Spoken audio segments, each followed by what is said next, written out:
Hello, my Capricorn friends. Let's talk about what 2026 has in store for you. And 2026 is a year that asks you one core question. What are you truly willing to build, and what are you no longer willing to carry? This year isn't about flashy shortcuts or overnight success. It's about structure, it's about sustainability, and self respect.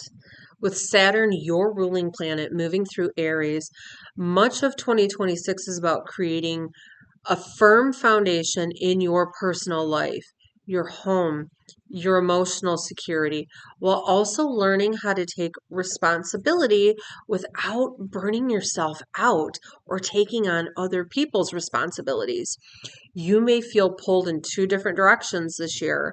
On one hand, you're ready to rise to new challenges, take on leadership roles, and step into uh, a more empowered version of yourself. But on the other hand, you're being asked to slow down and simplify and consolidate your energy so you're not constantly operating in survival mode.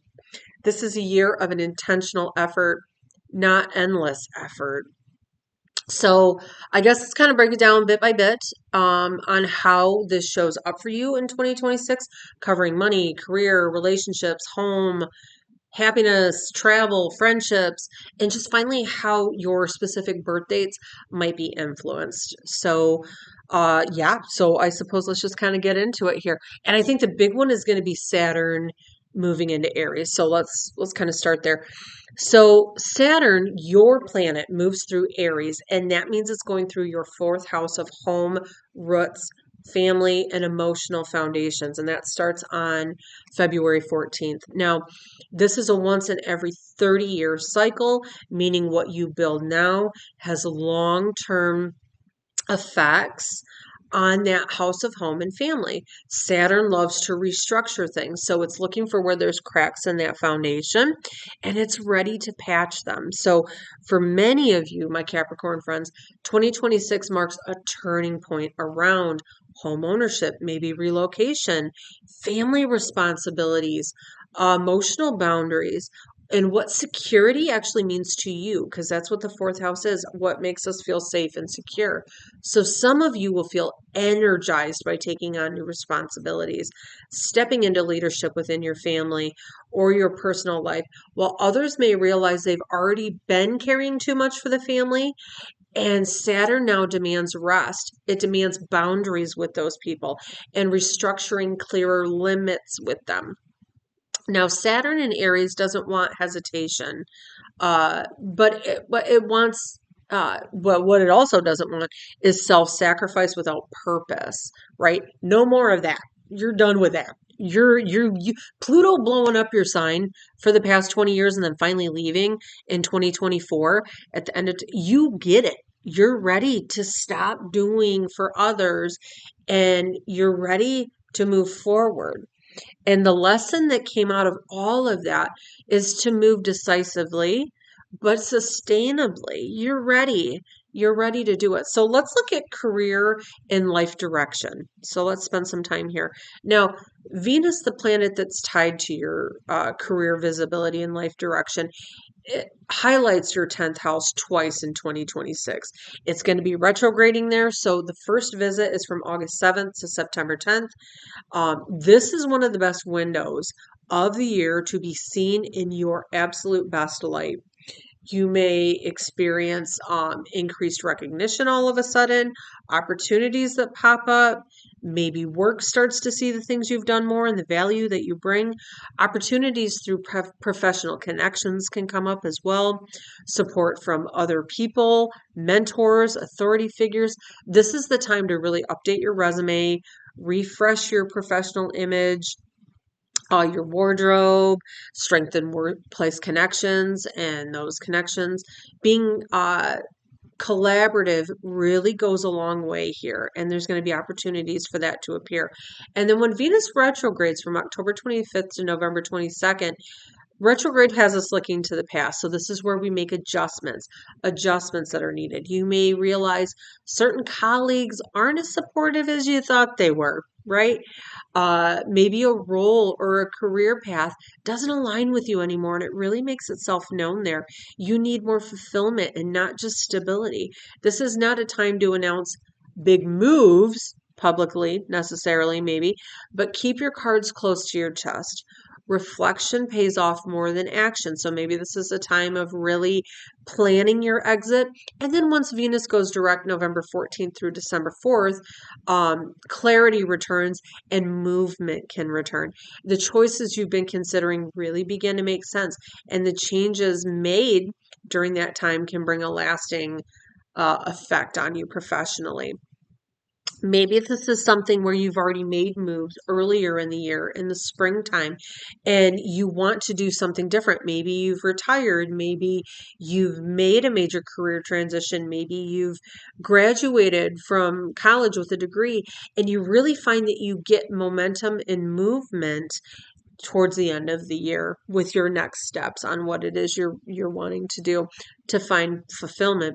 Now, when it comes to money and finances, your second house of income, self-worth, it's super duper activated early in the year. So between January 17th and March 3rd, all those fast moving planets are coming through Venus, Sun, Mercury, Mars that hasn't been there for 2 years. They start moving through that second house. Now, Mars only visits here every 2 years, like I said, so it adds courage, boldness. What that means for you is increased money around confidence around your finances, how you make your money, your motivation to earn more, to get yourself out there, the courage to be seen, to make money, maybe side money making opportunities. Maybe you're a little bit more bold in pursuing and saying, hey, I'd like a job with your company. And just a stronger sense of the value that you bring.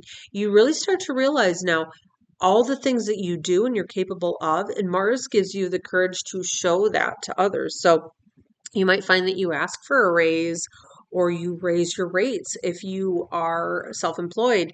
You get serious about budgeting as well too, because that second house is about our money and cutting unnecessary spending. Mars also encourages you to clean house financially. So this is a great time to establish what you started 2 years ago, and eliminate purchases that you don't need to, align with spending that's focused on your long-term goals. That's really huge. This is a powerful window during January to February to understanding your money and the psychology around it. So you start to ask yourself, where do I overspend out of emotion? Where do I undervalue myself? Where do I give money to others when I should be putting it towards myself in my future? And what, I guess, ultimately, what does financial security and safety truly mean to me?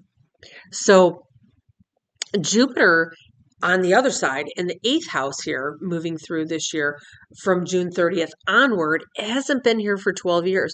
And that eighth house is about the debts that we owe. So Jupiter wants to grow and expand us, and it starts to shift your focus towards saving, investments, the joint finances that you have. Debt reduction's the big one though. So if you're partnered and your partner's financial situation might improve. I find that to happen a lot when Jupiter goes through the eighth house for somebody. Um, but also, we have the South Node going through there in the summer, and it emphasizes a lot on karmic debts that we owe, karmic beliefs that we've brought in around money, and how that might be blocking our flow as well too. So this is a year where reducing debt may be more beneficial than chasing the expansion of it. But I think there may be something too. I find that when Jupiter goes through the eighth house in this 12-year cycle where it hasn't been, inheritance comes through as well because it's also the house of other people's money. Remember that. So that happens. Maybe your partner gets a raise, um, things like that. Right. Okay. So then in terms of home and family, that ruling planet of your Saturn, we talked a little bit about it before. It starts going through your fourth house, where it hasn't been for 30 years. And it makes home life a non-negotiable in 26. February is a big month for setting intentions around where you want to live, who you want living there, what kind of emotional environment, what kind of safe space you want to have. Some Capricorns might be buying or selling their home. becoming empty nesters, taking care of aging parents, or just redefining family roles in general. Mars and Aries from April 10th until May 19th. This is huge. This is a productive, fast moving period. You might make some decisive domestic choices then. You might start renovations or DIY projects, hire help to get these things done, or just getting organized. And then, so from, in April especially, that's going to be a big time because Mars is moving through there as well, where it hasn't been for 2 years. So, uh, definitely. So let's move to relationships now.